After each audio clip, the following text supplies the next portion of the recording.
Hola a todos, ¿cómo están? Yo soy Valentina y bienvenidos a un nuevo video.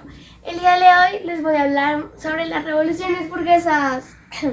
En el pasado, más precisamente en la Edad Media, la estructura social era muy clara y no había muchos cambios. En la cima estaba el rey y su familia, o sea, la aristocracia.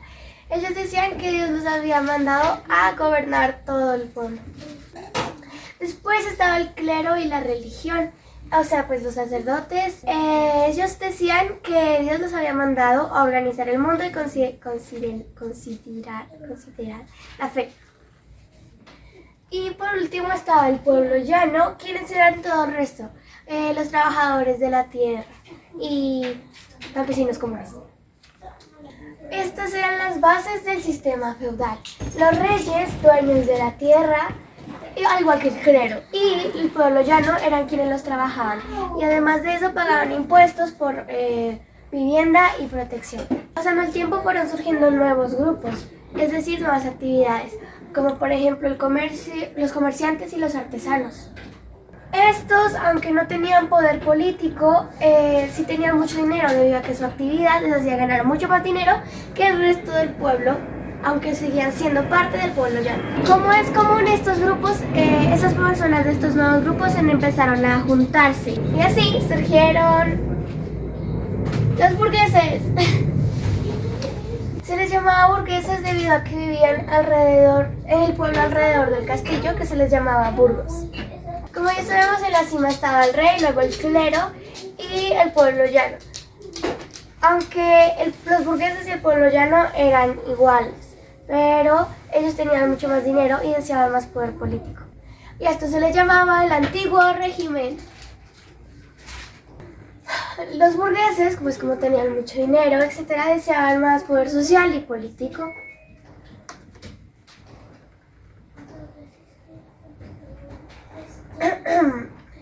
Para lograr esto, los burgueses empezaron a plantearse algunas ideas sobre la Ilustración y el humanismo. La Ilustración, la idea de una idea filosófica a través de la razón, que constituyen el concepto hacia la libertad. Y el humanismo, una filosofía democrática y ética que afirma que pues todos los seres humanos tenemos derecho a la responsabilidad de dar sentido a nuestra vida. Asimismo, como tenían ideales sobre el libre mercado, libertad, libre pensamiento y libre ciencia y justicia. Los burgueses empezaron a plantearse sus ideas y a esparcir sus ideales alrededor de todo el pueblo. Aunque esto no afectaba al antiguo régimen. Las ideas se fueron haciendo más y más grandes, pero al parecer parecía como si el antiguo régimen tuviera una especie de capa de protección, debido a que, aunque estos ideales se intensificaran, no afectaban al antiguo régimen. Por esto los burgueses empezaron a levantar en armas contra el antiguo régimen y así empezaron a deteriorar esa capa protectora del antiguo régimen. El pueblo y las ciudades medievales se vieron muy afectadas por esto, debido a que había mucha gente que seguía los ideales burgueses. Entonces, al momento de que los burgueses empezaron a levantarse en armas, mucha parte del pueblo también lo hizo. Y empezaron a destrozar, pues su pueblo. Revoluciones burguesas del siglo XVIII y XIX. Las revoluciones burguesas tuvieron mucho impacto en muchos lugares diferentes y alrededor del mundo. Eso quiere decir que en otras naciones, por ejemplo, la independencia de las 13 colonias, es decir, 13 colonias británicas que declararon su independencia y formaron lo que ahora se conoce como Estados Unidos. Las revoluciones francesas, todos hemos oído hablar de eso. Fue el conflicto para lograr el cambio de visión de Francia. Y las independencias americanas, es decir, que nosotros los americanos seríamos libres del dominio español. Y los criollos, los criollos de América del Sur, o las colonias americanas, equivalen a los burgueses de Francia y los criollos de América. Los burgueses, al ganar el conflicto del antiguo régimen y ellos, empezaron a implantar sus ideas de justicia, de ciencia, de racionamiento, libre mercado y libertad. Y el antiguo régimen básicamente quedó Por allá, solito. Además de que ellos apoyaban mucho la democracia.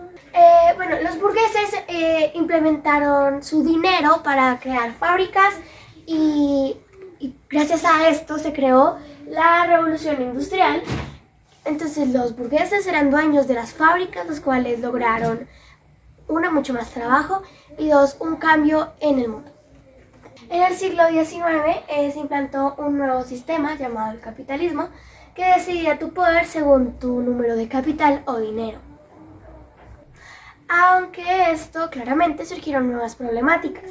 Por ejemplo, que ahora los burgueses, siendo el primer grupo y el más dominante, tenían mucho más dinero que el resto del pueblo, lo que quiere decir que el dinero igualmente no estaba repartido equitativamente.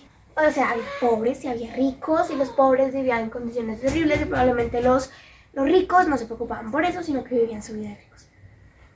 Y las personas del pueblo llano, es decir, los campesinos y los trabajadores de la tierra del antiguo régimen, seguían con el mismo trabajo en condiciones terribles y con un salario mínimo, pero tenían salario.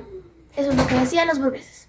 La burguesía clásica del siglo XX fue afectada y cambiada por distintos factores, como por ejemplo la lucha por los derechos laborales y civiles, el cambio del mercado, el consumo y las nuevas tecnologías. Es decir, que la burguesía clásica que dio origen a la Revolución Francesa, la independencia de las 13 colonias, etc., no es la misma a la de la actualidad. Aunque en nuestra actualidad existen personas con mucho más dominio económico, nuestra pirámide social no es clara, debido a que ya no está tan establecida como en el siglo XIX. Y esto fue las revoluciones burguesas. Cuéntame, ¿qué fue lo que más te gustó de este video? Gracias por tu atención. Bye.